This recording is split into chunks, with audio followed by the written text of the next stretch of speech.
Hello दोस्तों, आज मैं जिस विषय पर बात करना चाहता हूँ वो शादी के विषय में है।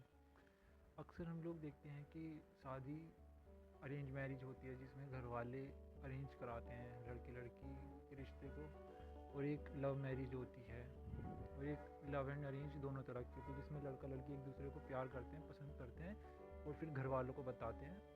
तो घर वाले उसे अरेंज मैरिज की तरह ही कराते हैं, मतलब लव मैरिज भी समझ लो या अरेंज समझ लो, एक ही है दोनों।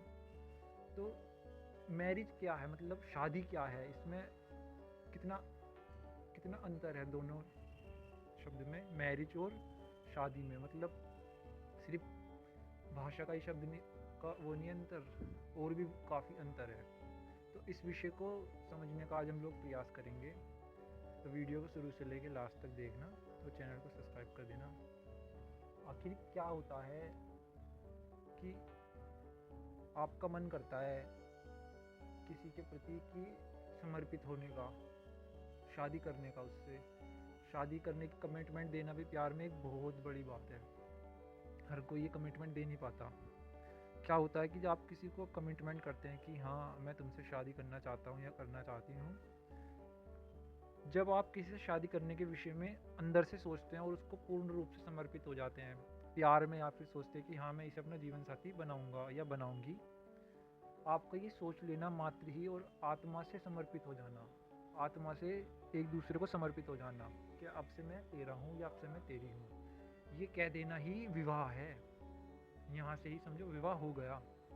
सिर्फ वो अग्नि के 7 फेरे लेना, हालांकि अग्नि के 4 फेरे होते हैं, मेन तो प्रसाद कराते हैं, तो वे फेरे लेना ये सब तो एक संस्कार विधि है। हाँ, ये भी आवश्यक है इस भौतिक जगत में, ये भी आवश्यक है और सामाजिक रूप से, परंतु सबसे महत्वपूर्ण वही है। जब तक लड़का लड़की एक दूसरे को पूर्ण रूप से समर्पित नहीं होते तो विवाह नहीं है।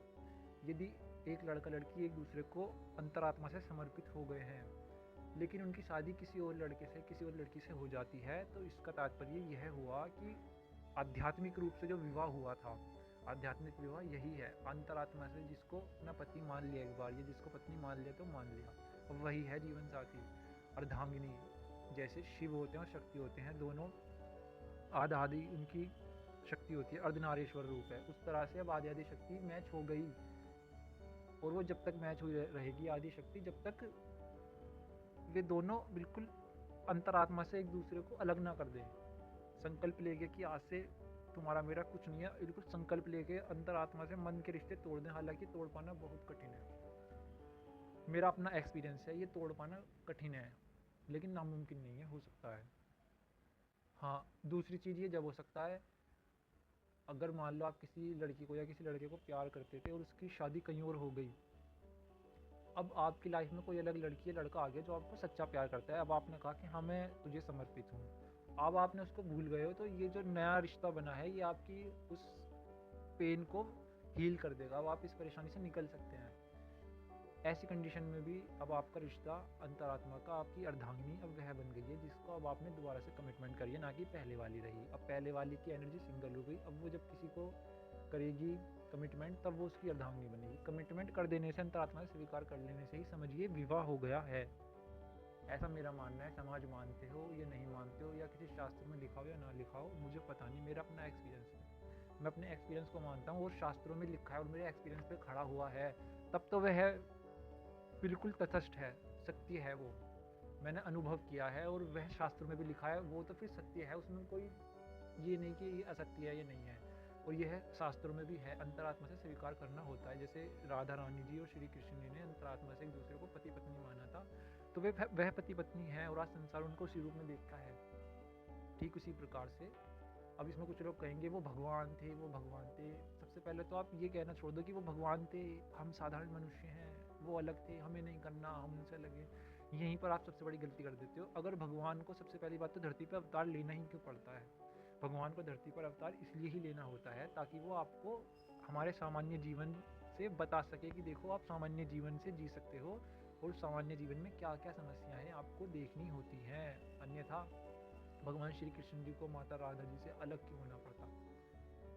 वो यह बताना चाहते थे कि आप अगर किसी को प्रेम करते हो तो ये आवश्यक नहीं कि आपका विवाह भी उससे होए, परंतु एक आत्मा का कनेक्शन होना अति आवश्यक होता है। राधा जी और कृष्ण जी का सदैव आत्मा का संबंध बना रहा, इसलिए राधा जी का विवाह जिनसे भी हुआ था सज्जन से, वह उनको अपना ना सकी और उनको पति पत्नी माना भी नहीं जाता। तो ये हम आध्यात्मिक विवाह को ज़्यादा महत्व देते हैं संसार के विवाह से, तभी तो हम उनको मानते हैं कि श्री कृष्ण जी की जो है अर्धांगिनी वो श्री राधा जी हैं।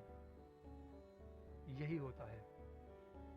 इसलिए बस इस वीडियो को बताने का मेरा ये उनके लिए ज़्यादा है जिनको उनका प्यार ना मिल सका, क्योंकि मैं इस चीज़ को समझ सकता हूँ। ये उनके लिए ज़्यादा था जिनको उनका प्यार ना मिल सका किसी वजह से, परंतु वो अंतरात्मा से किसी को समर्पित हुए थे। आपको परेशान होने की या दुख मनाने की बिल्कुल ज़रूरत नहीं है, क्योंकि आप अंतरात्मा से उसको समर्पित हो चुके हैं। और अब आपको अपने जीवन में आगे बढ़ जाना चाहिए, लेट गो कर देना चाहिए। जो हो गया सो हो गया। अगर जिस भी लड़की से आप प्यार करते थे उसका कहीं विवाह हो गया और वो है अब अपने जीवन में प्रसन्न है, तो अब आपको भी आगे बढ़ जाना चाहिए। हाँ, वह सत्य है कि आप अंतरात्मा से उसको प्रेम करते हैं। वो प्रेम अंतरात्मा का जो होता है ना, जब तो किसी के दूर जाने या पास आने से ना कुछ फ़र्क नहीं पड़ता। यह सत्य है। अब आप कहेंगे वे भगवान थे, हम साधारण मनुष्य हैं, हम यह कर सकते हैं। भगवान ने ऐसा कुछ भी इस धरती पर आकर नहीं किया जो हम मनुष्य नहीं कर सकते। मनुष्य गोवर्धन पर्वत भी उठा सकते हैं, मनुष्य भी सब कर सकते हैं जो भगवान ने इस धरती पर आकर किया था। लेकिन भगवान श्री कृष्ण ने जो किया था, श्री कृष्ण उससे भी अधिक कर सकते हैं, परंतु उन्होंने वो सब किया नहीं।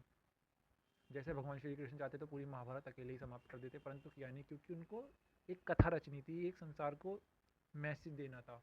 वही मैसेज, जैसे कि राधा जी से विवाह नहीं हुआ था परंतु प्रेम करते रहे, वह मैसेज। और जब वे 100 साल बाद राधा जी से मिलते हैं ना, तब भी उनका प्रेम उतना ही होता है। उनको ऐसा लगता है मान लो अभी कुछ समय पहले की बात थी। ऐसा प्रेम होना चाहिए आपके अंदर। समझ रहे हैं ना?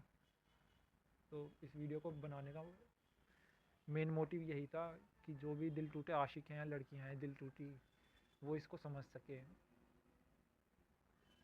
और सबसे ज़रूरी बात, एक लास्ट बात बताना चाहता हूँ। इस पूरी वीडियो का मैं सार यहाँ ख़त्म करता हूँ अब। लास्ट तक अगर आप वीडियो में रुके हुए हैं ना, तो आप बहुत भाग्यशाली हैं।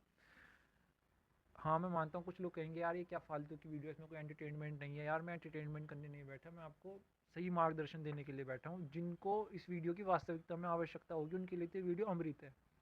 उनके लिए अमृत है वीडियो, क्योंकि इस समय ये विचार मेरे अंदर उत्पन्न हो रहा है, मेरे साथ ऐसा हुआ है, मैं ये फील कर सकता हूँ। तो मेरे लिए ये बातें कितनी अमृत हैं। ये भगवान से ही मुझे जो मैसेज मिल रहा है, अंदर से फील हो रहा है, मैं वही इस वीडियो में बोल रहा हूँ। मैं ऐसी परिस्थिति में हूँ तो भगवान से ये मैसेज मेरे अंदर से निकल कर आ रहा है, तो ये हो सकता है आपके भी काम आ जाए। मैंने इसलिए इस वीडियो को बनाया है। तो इस वीडियो का सार बता देता हूँ। इस वीडियो का सार यह है कि जब एक लड़का एक लड़की है, या फिर उस लड़की ने किसी दूसरे लड़के से शादी कर ली, हम सब मनुष्यों में एक ही चेतना रहती है। हम सब ब्रह्म तत्व ही है, हम भगवान का ही अंश हैं। चाहे उस लड़के से विवाह करे या किसी और लड़के से विवाह करे या आपसे विवाह करे, बात एक ही है। समझ लीजिए उसने आपसे ही विवाह किया है। हाँ, ये बात हो सकता है आपकी समझ में ना आ रही हो, लेकिन हो सकता है आगे आप आध्यात्मिक जर्नी में जब आगे बढ़ेंगे आपको समझ में आ जाएगी। अगर आप किसी लड़की से प्यार करते हैं, उसने किसी और लड़के से विवाह कर लिया है, तो इसका मतलब यह है कि उसने उस लड़के से विवाह किया है, परंतु वह आपसे ही विवाह हुआ है, क्योंकि आपके अंदर जो चेतना है भगवान की, वही उस लड़के के अंदर चेतना है और वही उस लड़की के अंदर चेतना है। अर्थात ब्रह्म चेतना स्वयं से ही विवाह रचाती है। समय समय के साथ ही खेलता है। बस जो समझना होगा जिनको, वह इस वीडियो को समझ गए होंगे। बाकी अगली वीडियो में मिलूंगा। अगर मेरी बात से आपको थोड़ा भी दिलासा मिला हो, अच्छा लगा हो, मन हल्का हुआ हो, तो वीडियो को लाइक कर देना और चैनल को सब्सक्राइब कर देना। और इस वीडियो को दोबारा देखना अगर कुछ समझना हो तो। बहुत इंपॉर्टेंट मैसेज है ये वीडियो में। और समाज को सुधारने वाले वीडियो के मैसेज दे दूँगा मैं इसमें। किसी भी तरह की कोई समाज में गलत विचारधारा को नहीं बढ़ा रहा हूँ। अगर आपको फिर भी कुछ भी गलत लगा हो तो मैं सॉरी बोलता हूँ, नीचे कमेंट में लिख देना, मैं उस चीज़ को एग्री करूँगा। अगर कुछ गलत लिखा होगा तो उस पर मैं तर्क वितर्क करने के लिए भी तैयार हूँ। जय श्री राम। जय हिंद।